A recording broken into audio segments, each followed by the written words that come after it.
25 ലക്ഷം രൂപയോ? 10 ദിവസം കൊണ്ട് ഇത്രയും വലിയൊരു എമൗണ്ട് നമ്മൾ എവിടെ നിന്ന് അറേഞ്ച് ചെയ്യാനാ? മുൻപായിരുന്നെങ്കിൽ വിശ്വേട്ടനോടെങ്കിലും ചോദിക്കായിരുന്നു. ഇപ്പൊ അതിനും കഴിയില്ലല്ലോ. ഞാൻ അന്നേ പറഞ്ഞില്ലേ കാർത്തിക്, അവൻ എന്റെ അവസാനം കാണാതെ ഇതിന്ന് പിന്മാറില്ലെന്ന്. ആദ്യം അവൻ 5 ലക്ഷം രൂപ ചോദിച്ചു. ആഭരണങ്ങൾ പണയപ്പെടുത്തി അത് കൊടുത്തു. പിന്നെ 10 ലക്ഷം രൂപ ബാങ്കിൽ ഡെപ്പോസിറ്റ് ചെയ്യാൻ കൊണ്ടുപോയപ്പോ എന്റെ കയ്യിൽ നിന്ന് പിടിച്ചു മേടിച്ചോണ്ട് പോയി. ഇപ്പൊ അവന്റെ വീട് പണിക്ക് 25 ലക്ഷം രൂപ കൂടി ഞാൻ അറേഞ്ച് ചെയ്ത് കൊടുക്കണമെന്ന് ഓർക്കുമ്പോ തന്നെ എന്റെ തല കറങ്ങുക. എന്റെ മനസ്സ് വേദനിപ്പിച്ചുകൊണ്ട് ഇനി അവൻ എത്ര വലിയ മണിമാളിക കെട്ടിയാലും ഒരു ദിവസം പോലും അവനവിടെ സമാധാനത്തോടെ കഴിയാൻ പറ്റില്ല. എന്റെ മനസ്സ് അത്രയും ഉരുകുന്നുണ്ട്. ഒരു പെണ്ണ് അറിഞ്ഞൊന്ന് ശപിച്ച ഏത് ഗംഗയെ പോയി മുങ്ങി കുളിച്ചാലും അതിൽ അവനൊരു തിരിച്ചുപോക്കുണ്ടാവില്ല. ക്രിമിനൽ മൈൻഡുള്ളവന്മാര് നമ്മളെ ചിന്തിക്കുന്ന പോലെയൊന്നും ആയിരിക്കില്ല മനസ്സിൽ കാണുന്നത്. അവരുടെ മനസ്സിൽ ഒറ്റ ലക്ഷ്യം ഉണ്ടാവൂ, പണം. അതിനുവേണ്ടി അവന്മാരെ എന്ത് ചെയ്യാൻ പാടില്ലാത്ത കർമ്മങ്ങളും ചെയ്തെന്ന് വരും. അവിടെ ഒരു പെണ്ണിന്റെ ശാപവാക്കും കണ്ണീരൊന്നും അവന്മാർക്കൊരു പ്രശ്നമല്ലെന്നേ.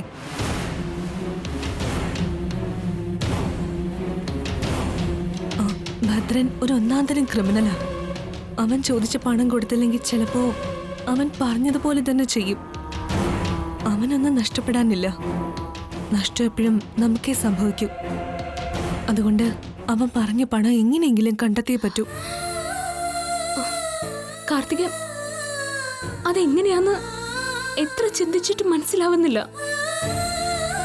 വീടിന്റെ ഡോക്യുമെന്റ്സ് കൊണ്ടുപോയി ഈട് വെക്കാന്ന് വിചാരിച്ചാലും അവിടെ സൂര്യേട്ടന്റെ ഒപ്പ് വേണ്ടി വരും. അതില്ലാതെ ആരെങ്കിലും ഇത്രയും വലിയൊരു എമൗണ്ട് തരുമോ?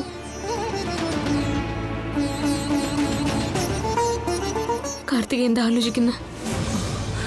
എന്റെ പരിചയത്തിൽ ഒരാളുണ്ട്, ഒരു ശങ്കരൻ തമ്പി.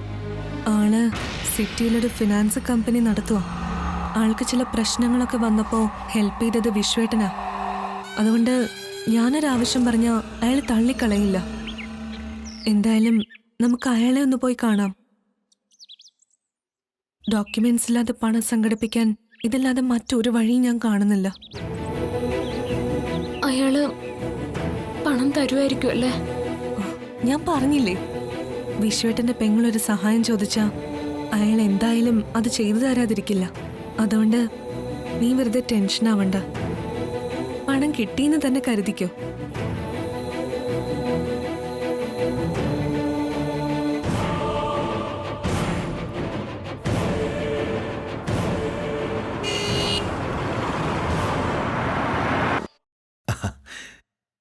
വിശ്വനാഥൻ സാറിന്റെ അനിയത്തി ഒരു സഹായം ചോദിച്ചു വന്നാൽ അത് തള്ളിക്കളയാനാവില്ലല്ലോ.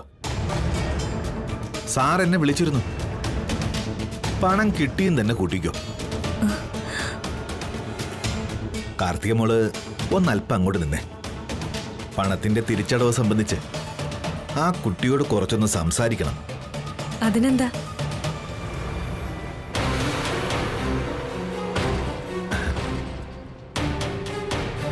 ദേവുവിനോടെ ഞാൻ ഇനിയുള്ള സത്യം പറയാം. ദേവു, എന്റെ തീരുമാനങ്ങളെ ഒന്നും സ്വാധീനിക്കാൻ ഒരു വിശ്വനാഥനും കഴിയില്ല. ഞാൻ പണം തരണമെന്ന് തീരുമാനിച്ച തന്നൂന്ന് തന്നെ അതിനർത്ഥം. പക്ഷെ ദേവു, 25 ലക്ഷം രൂപ എന്ന് പറഞ്ഞാൽ അതൊരു ചെറിയ തുകയല്ല. 25 രൂപ പോലും ഈടില്ലാതെ ഒരു മനുഷ്യൻ കൊടുക്കാത്ത കാലമാ. ദേവു ഈ പണം തിരിച്ചു തരാനൊന്നും പോകുന്നില്ലെന്ന് എനിക്കറിയാം. സർ, ഞാൻ എങ്ങനെയെങ്കിലും പണം തിരിച്ചു തരും, എത്രയും പെട്ടെന്ന് തന്നെ.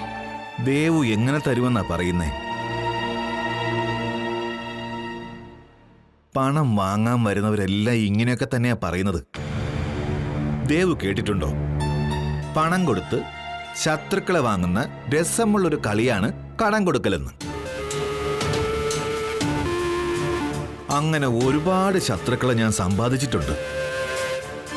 പറഞ്ഞു വന്നത്, നാളെ ദേവു എന്റെ ശത്രു ആവാൻ പോകുന്ന ആളാണെന്നാ.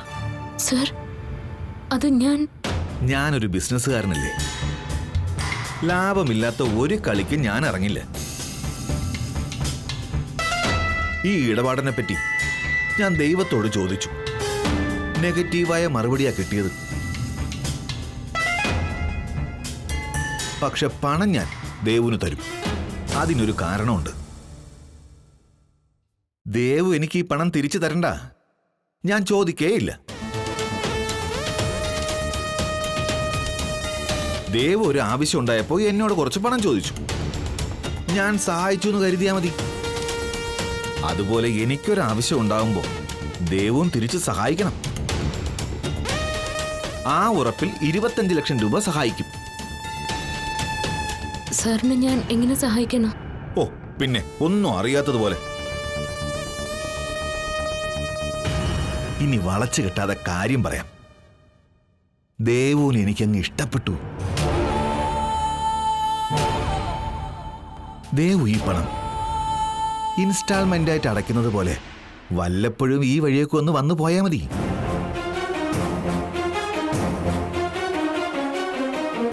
ഒന്നോ രണ്ടോ മണിക്കൂർ, അത് കഴിഞ്ഞ് വിട്ടേക്കാൻ. എന്തു പറയുന്നു?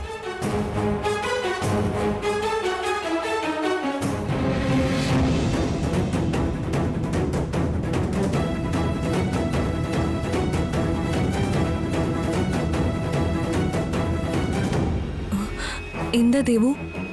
വാ കാർത്തികേ.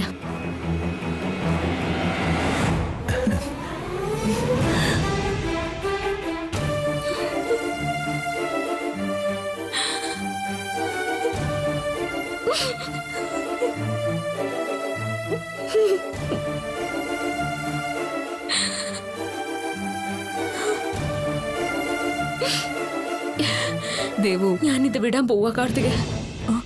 വിടാൻ പോവാണെന്നോ? എന്നെ കൊണ്ട് ഇത്രയും പണമൊന്നും സംഘടിപ്പിക്കാൻ പറ്റുമെന്ന് തോന്നുന്നില്ല. അത് തേടി അലഞ്ഞ് ഇനി ഇതുപോലെ നാണം കെടാനും എന്നെ കൊണ്ട് വയ്യ. അപ്പോ ഭദ്രൻ സൂര്യനോടെല്ലാം പറയില്ലേ ദേവു? പറയട്ടെ, എല്ലാം തകരട്ടെ, അതോടെ എല്ലാം തീർന്നു കിട്ടുമല്ലോ. നമ്മൾ കാണിച്ചത് വലിയ മണ്ടത്തരായിപ്പോയി ദേവു. ആ മെമ്മറി കാർഡ് തിരിച്ചു തരണമെന്ന് ഉദ്ദേശം ഉണ്ടായിരുന്നെങ്കിൽ 5 ലക്ഷം കിട്ടിയപ്പോഴേ അവനത് തന്നേനെ.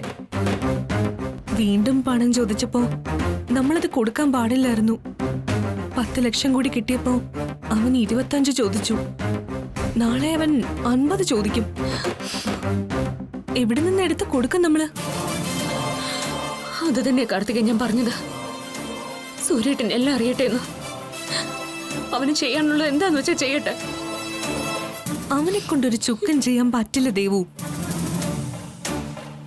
സൂര്യനൊന്നും അറിയാതെ തന്നെ 10 പൈസ കൊടുക്കാതെ നമ്മൾ ഈ പ്രശ്നം പരിഹരിക്കും. അവൻ ഈ വീട്ടിൽ തന്നെയല്ലേ കിടന്നുറങ്ങുന്നത്.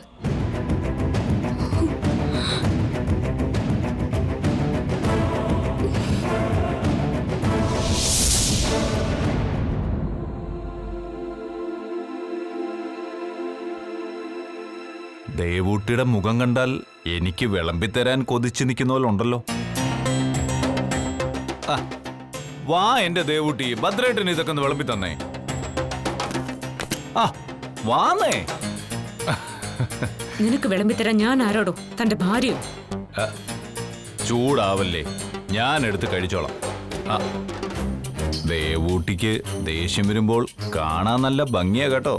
ഓ സത്യം പറയാലോ, നിന്നെ ഭാര്യയായിട്ട് കിട്ടിയത് കഴിഞ്ഞ ജന്മത്തിൽ സൂര്യൻ എന്തോ പുണ്യം ചെയ്തിട്ടാ. ഓ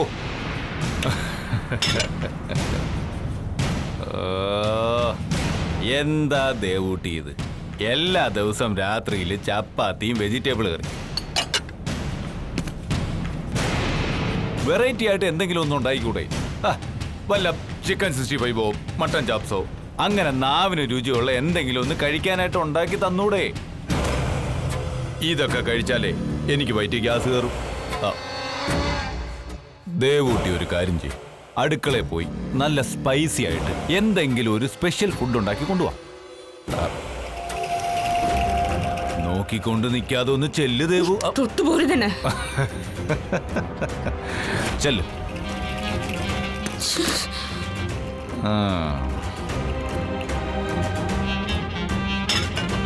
ചപ്പാത്തി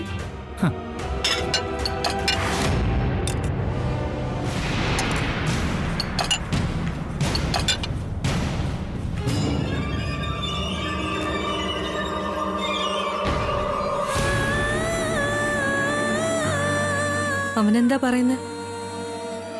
അവന് വെജിറ്റബിൾ കറിയൊന്നും പോരാ, സ്പെഷ്യലായിട്ട് ചിക്കനോ മട്ടനോ വല്ല ഉണ്ടാക്കി കൊടുക്കണോന്ന്.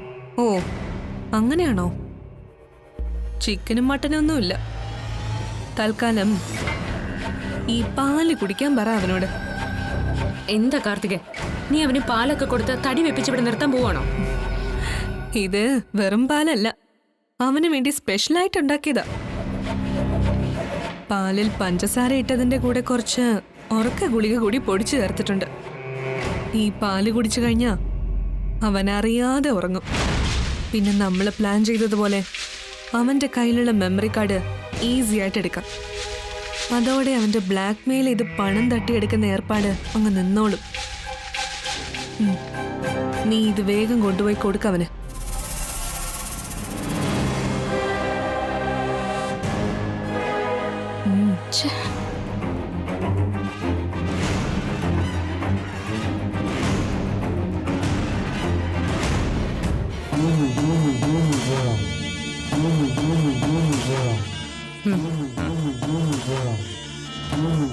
എന്താ ദേവൂട്ടി ഇത്?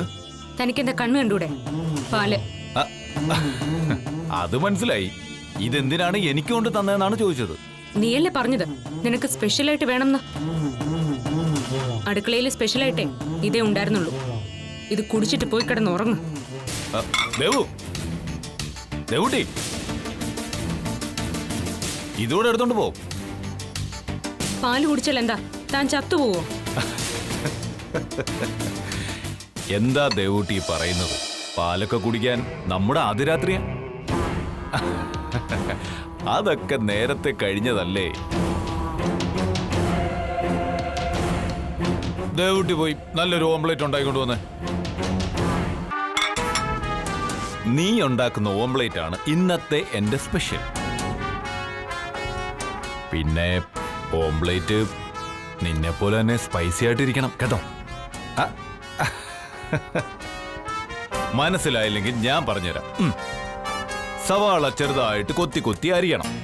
എന്നിട്ട് അതിൽ കുറച്ച് പച്ചമുളക് അരിഞ്ഞിടണം. 1 സ്പൂൺ മുളക് പൊടിയും ഉപ്പും ചേർത്ത് മുട്ട നല്ലപോലെ മിക്സ് ചെയ്യണം. എന്നിട്ട് ഇരുമ്പ് ചട്ടിയിൽ അടച്ചു വെച്ച് വേവിക്കണം. അപ്പോഴേ മുട്ട ഓംപ്ലേറ്റിന് നല്ല ടേസ്റ്റ് ഉണ്ടാവും.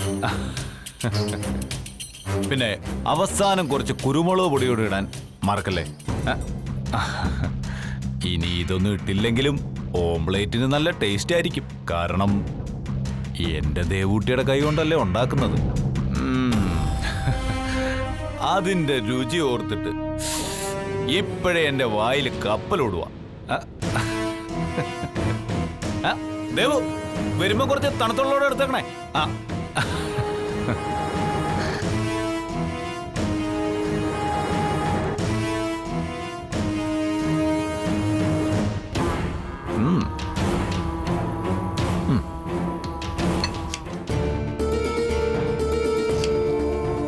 കാർത്തികേ, നമ്മുടെ പ്ലാൻ എല്ലാം പൊളിഞ്ഞു എന്നാ തോന്നുന്നത്.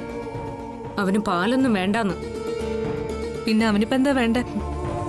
ഓംലെറ്റ്. അത് വെറുതെ ഉണ്ടാക്കിയ പോരാ, പച്ചമുളകും കുരുമുളക് പൊടിയൊക്കെ ഇട്ട് നല്ല സ്പൈസി ആയിട്ട് തന്നെ വേണമെന്ന്.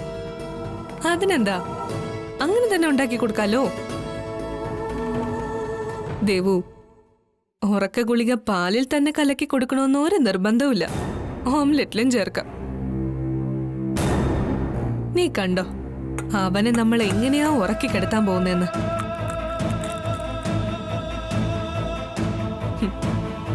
അവനെന്താ പറഞ്ഞേ? കുരുമുളക് പൊടി ഇടണോന്നോ? ഇടാലോ, കുറച്ച് കൂടുതലിടാം. എരിഞ്ഞ് അവന്റെ അണ്ണാക്ക് കത്തട്ടെ.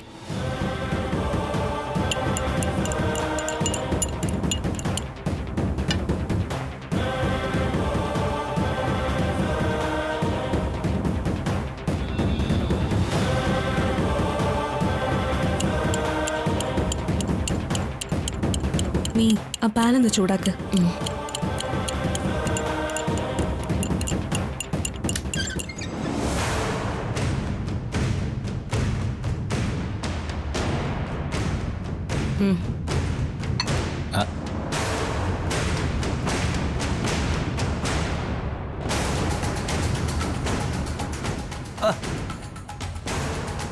എന്താ ദേവൂട്ടി ഓംപ്ലേറ്റിന് വല്ലാത്തൊരു കയ്പ്? നിനക്ക് ഓംലെറ്റ് ഉണ്ടാക്കി തരാൻ പറഞ്ഞു, തന്നു. നീ ഉദ്ദേശിച്ച രുചിക്ക് ഉണ്ടാക്കി തരാൻ ഞാൻ 5 സ്റ്റാർ ഹോട്ടലിലെ ഷെഫ് ഒന്നുമല്ല. വേണമെങ്കിൽ എടുത്ത് കഴിച്ചിട്ട് പോവാൻ നോക്കണം. കയ്പായാലും എന്റെ ദേവൂട്ടിയുടെ കൈ കൊണ്ട് ഉണ്ടാക്കിയതല്ലേ, അതിന്റെ ഒരു ടേസ്റ്റ് എനിക്ക് നല്ലപോലെ ഫീൽ ചെയ്യുന്നുണ്ട്.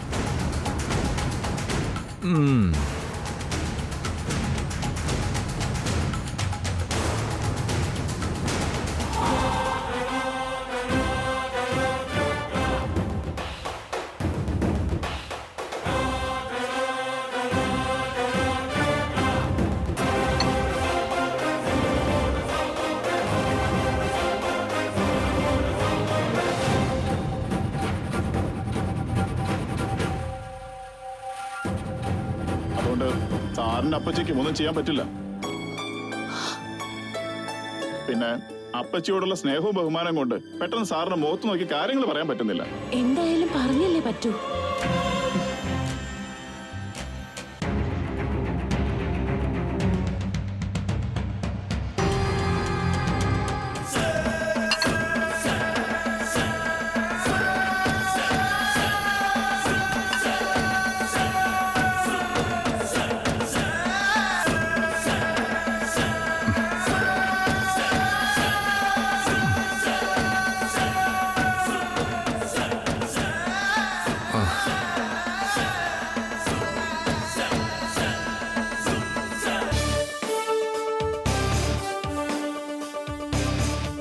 മോളെ എറിഞ്ഞപ്പം ചെല്ല. അയ്യോ ഞാനില്ല, ഏടത്തി വാ, നമുക്ക് കടയിലോട്ട് പോവാം.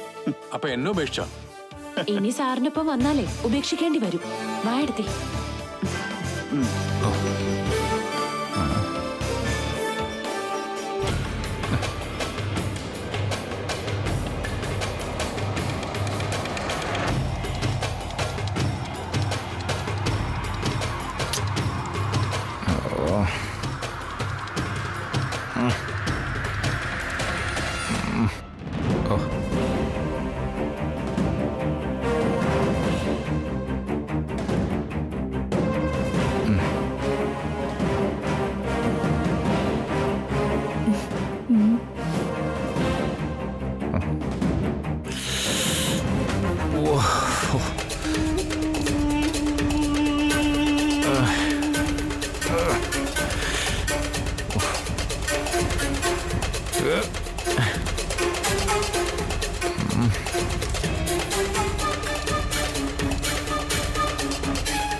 നീ പോയി അവന്റെ ഫോണിലെ മെമ്മറി കാർഡും പെൻഡ്രൈവ് ഉണ്ടെങ്കിൽ അതും എടുത്തോണ്ടോ. ഇനി ആ പേരും പറഞ്ഞ് അവൻ നിന്നെ ബ്ലാക്ക് മെയിൽ ചെയ്യരുത്. ഓ ദേവു ചെല്ല്, ഞാൻ ആരെങ്കിലും വരുന്നുണ്ടോ നോക്കാം.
ആ